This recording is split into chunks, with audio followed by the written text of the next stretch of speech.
guys, welcome to another episode of Continued Games. I got a lot to cover in this episode, so let's go ahead and just get started. As you can see by the title, we're going to go through a whole bunch of different topics, but let's start with what's first.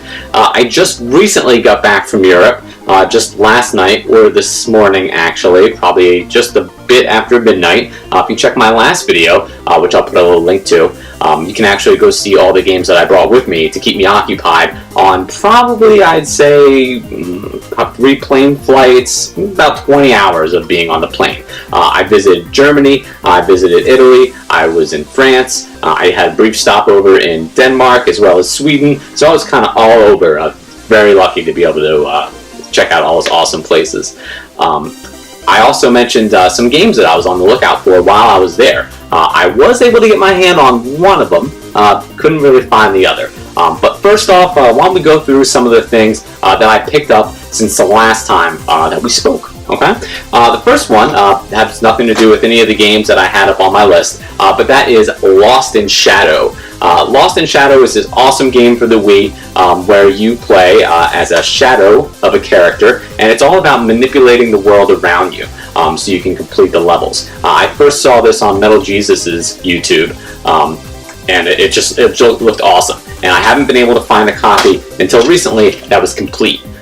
You know me and trying to find a complete game, and now trying to find Wii Games complete is even more rough. I actually went to Gamestop today and was pretty pumped that I found Trauma Center, but it didn't have the manual, so the only Trauma Center game I was missing. Something else I've been looking for a long time is Silent Hill Shattered Memories. I come across this a lot, but once again, can never find it complete. I'm really anxious to see how the Wii controls with this. It really looks like it's meant, like this game seems like it's built for the Wii. Just to be able to walk around with the flashlight using the Wiimote and the nunchuck for the motion controls, it seems like it could be a really great experience. I really hope to be throwing like creatures and pyramid head looking guys off of me with the motion controls. There's sometimes I know a lot of people say the Wii controls are a gimmick, but when it gets it right, I mean, you really just can't beat it. It's a great experience for gaming. Another game that I picked up, Wii, of course, is Final Fantasy Fables from Kokobo's Dungeon, we'll go with. Really just starting to get my feet wet with the Final Fantasy series. So this is actually one of the Wii games that I did not have. It looks really cool. Looks like a third-person RPG, pretty much like all of Final Fantasies. It really reminded me, at least the screenshots did anyway, of Quake. Wow. No, not even a little bit Quake. No, not even a little. Quest 64, which I love that game. If I could have like pretty much any virtual console release for like Wii U, Quest 64 all the way. But Final Fantasy, Kokobo's Dungeon, looks really sweet. Very excited to get my hands dirty with it.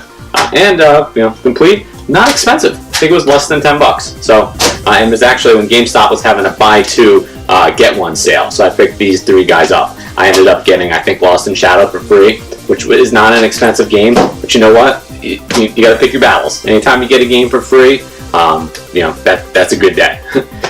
Moving on to some of the games that I mentioned that I actually had my eye on or talked about picking up in my last video. Grabbed The Last of Us for PS4, the remastered edition. This contains the regular game for PS3, all upscaled to PS4 graphics, and I believe it also has all the DLC. I love this game. This game is great.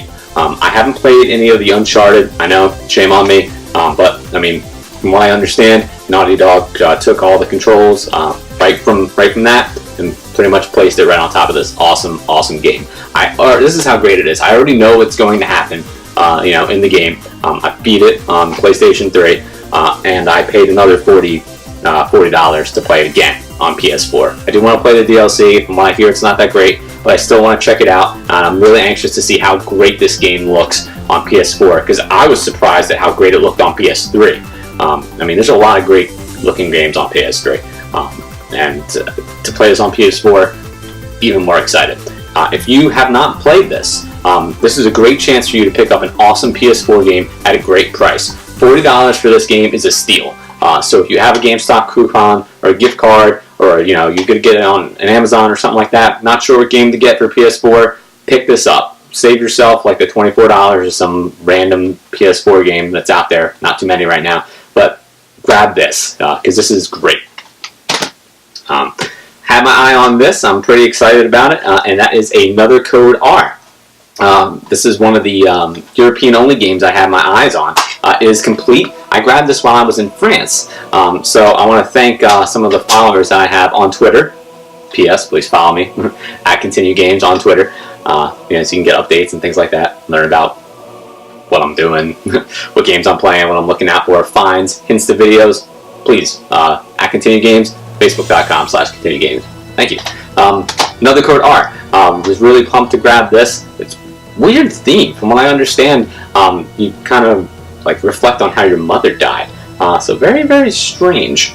But grabbed this while I was in France. One of the followers on Twitter actually tipped me off to, I believe it was the Martinique section, Martinique Street, while I was in Paris, and directed me to go to one of the game stores there.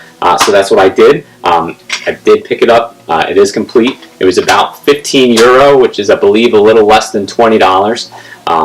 The whole, like, I don't know if you can see or not, but the whole outside of the game is all in French. The controls, or the manual is completely in French. However, this game does contain 5-in-1 languages, so I can choose English. I will have to use the soft mod on my Wii. I believe there's a Wii program, I think it's called Freeloader, that allows you to change the region of your Wii so you can play it. So I'll have to do that. I'm excited to get into it. It's going to be interesting. But yeah, not bad. You know, I really didn't think I was going to find this one. I was convinced that I was going to find the other game I was looking for, the emergency game, but just really didn't have any luck. Real hard time tracking down like a bunch of game stores while I was in Europe. I was using Yelp. I was checking on the internet. Not as easy to come by as I thought it would be. So thank you to the Twitter users that reached out to me and let me know where I could go to grab this. Because if it wasn't for you guys, I wouldn't have this at all.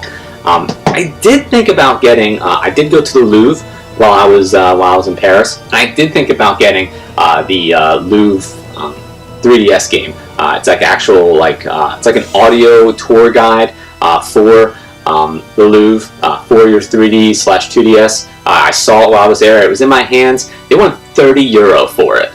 You know, and that's pretty pricey. That's more than you know, a Nintendo first-party 3DS game.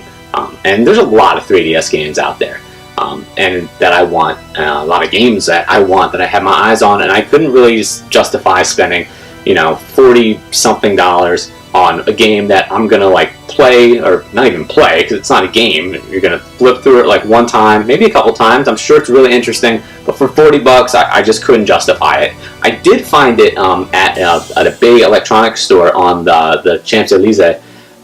However, when I was there, it was a €15, which I was pretty excited about. I was going to pick it up, but they only had the French version, and I mean, I don't want to get it just to sit on a shelf. I do want to be able to understand what's going on with it, and I do speak a little bit of French, but not enough to play a game in, or even like start to go through like a tour of the Louvre with. So didn't grab it. There were a bunch of sales that happened while I was away. Best Buy had a buy two get one free on 3DS games. Missed that. Gamestop, Target, I believe, had a buy two get one free for 3DS. Missed that too. And ToysRUs had a great sale that I was able to catch the last day of, and it was, I believe it started at the beginning of, I believe around July 21st or so, and ran all the way up until today, which is the 2nd. I think it might even run through Monday, the 4th. But they started with about 50% off different games and really items in the store, and went all the way up to 90%.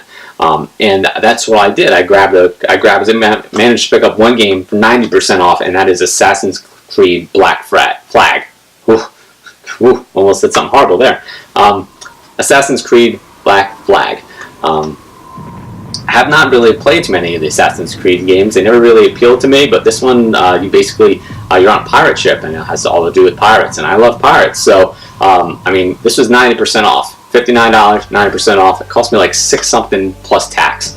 If you have a Toys R Us by you, I checked 2 different locations to try to see if they had other games. I know a lot of people mentioned on Reddit that you could get you can get Call of Duty Ghost, you could get Lego City. There's a bunch of games, but this is the only one that they had left in my town. So I went to 2 stores and this was it. So I grabbed it. I mean, for under $7, you can't complain about a Wii U game for that. A Wii U game that's like a big name. So I mean, that's awesome. Gamestop also, believe it or not, had a great sale, and they had a whole bunch of different games marked for $9.99 or less. And I was really surprised at like the quality of some of these games. I managed to pick up Paper Mario Sticker Star. I haven't played a Paper Mario game since Nintendo 64, so it's been a while. And this is the first party Nintendo game for $9.99, and what seems like an awesome one at that. So I mean, it was only on brand new copies. I was able to track one down at a GameStop. This does, I believe, go until Monday. I'm going to post this up on Saturday, the 2nd. So please, like, if you don't know about it, you know now. Go out and grab one of these games for $9.99. Another game I also picked up for the 3DS was Spirit Camera 3D. This looks like Fatal Frame, but for the 3D/2DS. So I mean, this looks great. Every time I go to GameStop, I always look at it, but it's like it's always like $30. There's never a used copy, and I'm like, I don't know, like, is it going to be as awesome as Fatal Frame? I don't know, I'll let you know. But I mean, for $9, like, you can't complain. And this is also a Nintendo first-party game, so I'm really interested to see how they do with horror. Not too many first-party Nintendo horror games. I mean, you could say Geist, which I would love to see a sequel to. But I mean, this one looks legitimately scary, and I don't know, maybe if enough people buy it and there's enough buzz, really keep hoping that when the next Fatal Frame game comes out, rumors have it that it's going to be on Wii U in Japan only. So I really hope we try to talk up the buzz about Fatal Frame so we can have it brought over here to the US. I think it would be awesome with the Wii U gamepad. I think it would be really cool. And lastly, as you can see mentioned in the title of this video, today I actually upgraded a hard drive of my PS4. My PS4 had a 500 gig hard drive, and now it has a 2 terabyte hard drive. I got this Seagate Backup Plus Slim. I know maybe some of you guys thought I was going to actually go through all the steps in the video. I'm not going to do that. 2 reasons. One, I know how how helpful it is to sit down and actually have something next to you. To be able to, like, just flip through and scroll through it and be able to see it, so you don't have to keep getting up and walking over to your computer and unpausing the video. And I don't want you to have to do that. I want you to have a guide that you can just sit down and go through. And 2, this is probably the best guide that I've seen yet on how to do it. It's very straightforward. They show you all the things that you need, and even if you're just like, I don't really know if I could do that upgrade myself, I promise you can do this upgrade yourself. So I'm just going to link to the Reddit post that I saw. It's in r/PS4. You can view this right on your phone. If you don't have like a Reddit client on your phone, you can just you can download Alien Blue. It's a free Reddit browser for iOS, and I think it's also on other phones, on Android phones as well. Sorry, it's been a lot of planes. Still a little bit tired. But I mean, it's great. It walks you through the whole thing. The only tools you need a Phillips head screwdriver and a flathead, and that's it. And there's technically only 1 screw you have to undo. So basically, I'm also going to link to the hard drive that we recommend that the post recommends that you get. It is available on Amazon, of course, and I actually grabbed mine at Target for the same price. If it's a different price for you, Target price matches with Amazon. So does Best Buy. There's a bunch of places you can go and just go out and get this done. It's a Seagate Backup Plus Slim.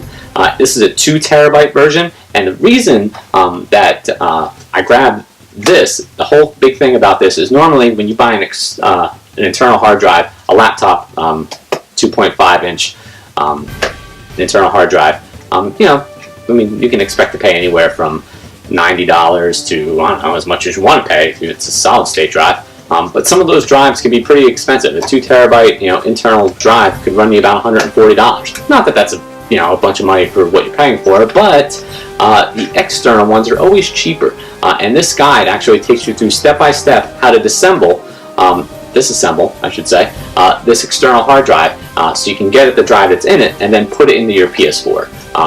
Sounds like, oh wow, that was really difficult. It's not. I mean, I did the whole thing. Maybe it took me, 10-15 minutes to take the hard drive out from here, put it into my PS4, and then put the PS4 hard drive back into this. What's awesome about this is after you do it, not only is your PS4 upgraded with a bunch of storage space, but then you have a 500 gig external hard drive that you can use to back up your computer and backup. That's the biggest thing I could possibly say to you ever. Make sure that you make a backup of all your PS3 saves, all your PS4 saves. If you're upgrading your hard drive on anything, whether it be your laptop at home, your PlayStation, anything that has a hard drive, make a backup of it. This guide will walk you through how to do that as well.